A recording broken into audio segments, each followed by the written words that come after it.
petite vidéo post-chimio 6, je crois qu'on en est là. Voilà, je suis malade. Grosse grippe sa mère depuis une semaine, j'en peux plus. Ça va être... c'est la suite de... comment dire, de la troisième cure, c'est-à-dire de la BICOP. J'ai fait ma chimio vendredi dernier et elle a duré en fait qu'une demi-heure au lieu de 5 heures comme d'habitude. Et je la tourne aujourd'hui le lundi 27 ou 26. Je vais checker. Nous sommes le 26 effectivement. Car j'étais trop malade pour la tourner avant. Voilà, donc en fait j'avais fait une petite vidéo juste avant aussi pour parler de l'hospitalisation. Là, j'ai su plusieurs trucs cette semaine dernière, notamment la stérilisation, la stérilité. Comme quoi, du coup, il y aurait une très grande chance qu'en fait je sois stérile. J'ai décidé de ne pas congeler mon ovaire, de me faire opérer en un jour, de faire congeler mon ovaire et que dans 10 ou 20 ans, j'ai un risque que que j'ai à nouveau le cancer si on me le regreffe. J'ai décidé d'attendre dans un an, de savoir où j'en étais niveau stérilité. Donc il y a une très grande chance que je le sois, comme une autre chance forcément que je le sois pas, donc on verra dans un an. Donc ça m'a beaucoup choquée entre guillemets et fait du mal, même si je veux pas d'enfant de base, parce que en fait on nous l'impose ce choix, c'est-à-dire que en fait c'est plus un choix justement, c'est on t'impose le fait que tu sois stérile et que tu puisses pas choisir si tu veux un enfant ou pas. Et c'est ça qui m'a le plus perturbée en fait. Et donc voilà, ça a été un sujet de la semaine dernière qui a été très mis en cause dans ma famille parce que forcément tout le monde était plus ou moins bouleversé par cette annonce qui, bon, n'a pas encore de confirmation directe, mais on verra bien. Et le fait que je tombe malade, j'ai tout, j'ai le rhume, la toux, les problèmes de gencives, les jambes lourdes, et j'étais un cadavre vendredi dernier, complètement, et j'arrive plus trop à m'alimenter. Il y a aussi le problème de poids où en fait je suis en train de m'écrire de plus en plus. J'étais je stagnais à 44, maintenant je suis à 41. Et l'hématologue, j'ai adoré sa vision de je m'en fous. Elle a dit oh c'est pas très grave, je fais 1m63 pour 41 kg maintenant. Et j'ai très peur que ça diminue de plus en plus.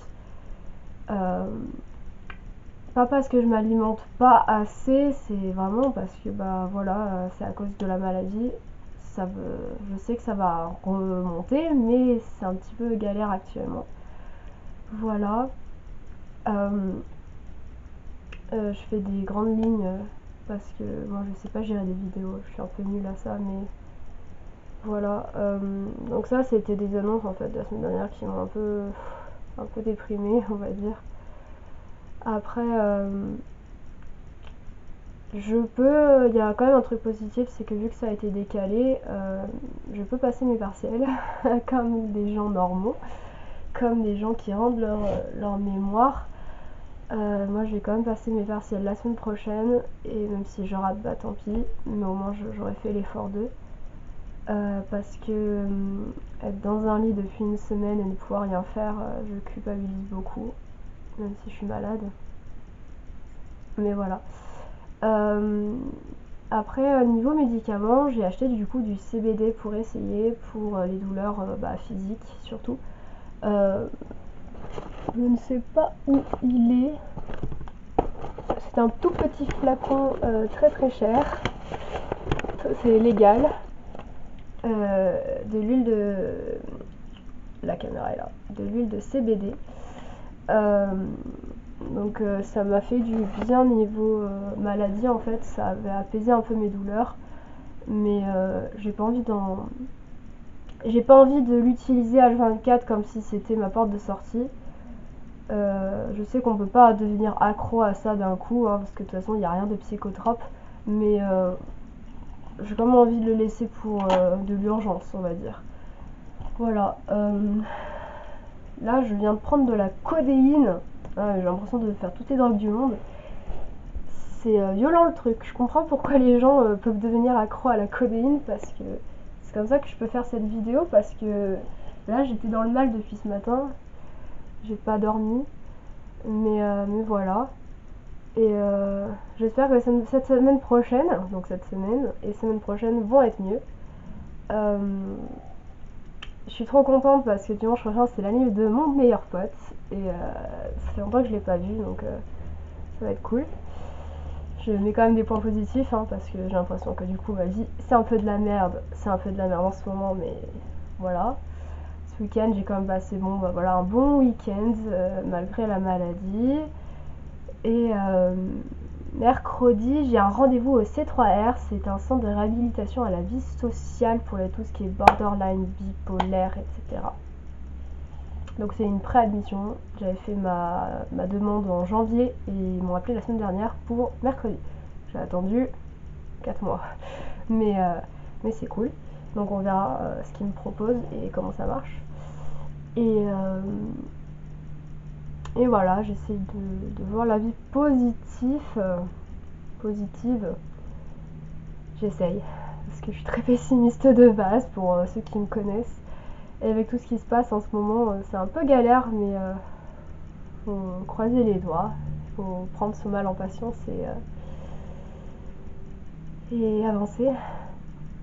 Et voilà, tout simple. Donc j'espère que fin juin, ça sera tout terminé, qu'il n'y aura plus de soucis. Vu que ça a décalé d'un mois, voilà, j'espère que c'est bientôt terminé et que je m'en sortirai indemne. Parce que bon, c'est un peu chiant.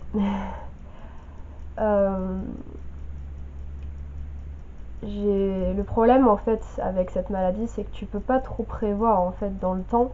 Tu peux pas prévoir genre même pour 2 jours parce que tu sais pas quel est ton état, ton état, comment il sera demain en fait. Tu sais pas comment tu seras le lendemain, tu sais pas comment tu seras ce soir. Là, je sais pas comment je vais être ce soir. Et donc du coup, tu peux rien prévoir. Et je trouve que c'est ça le gros inconvénient de cette maladie, on va dire. Tu peux rien prévoir en fait. Tu suis son cours, tu suis le cours de la maladie, en fait, tu subis le truc. Mais voilà. Donc, j'ai un peu parlé vite, mais je suis pas. Voilà. Je pense arrêter là. Ça fait déjà 8 minutes, en vrai, ça passe vite.